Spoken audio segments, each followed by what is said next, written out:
नवी मुंबईत मद्यधुंद कार चालकाने दिली अनेक वाहनांना धडक। नवी मुंबई येथील करावे गावाजवळ आज एका मद्यधुंद कार चालकाने अनेक वाहनांना धडक दिल्याचे समोर आले आहे।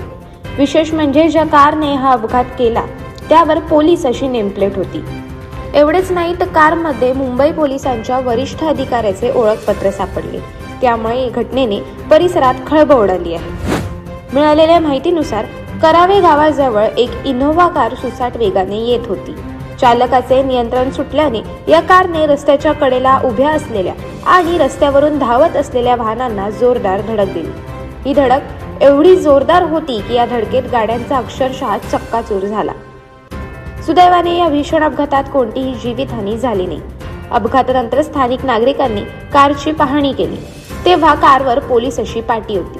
तसेच कारच्या आत मुंबई पोलिसांचे वरिष्ठ पोलीस निरीक्षक अरुण बबन पोखरकर यांचे ओळखपत्र सापडले।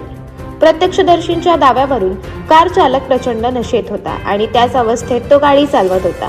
या घटनेची माहिती मिळताच स्थानिकांनी तातडीने घटनास्थळी धाव घेत परिस्थिती नियंत्रणात आणली। ही कार नेमकी कोणाची आहे आणि अपघाताच्या वेळी चालक कोण होता याचा शोध पोलीस घेत आहेत। अशाच अनेक घटना आणि बातम्या जाणून घेण्यासाठी सबस्क्राईब करा आमचे YouTube चॅनल केवी न्यूज आणि इन्स्टा पेज कृषीवल न्यूजला फॉलो करा।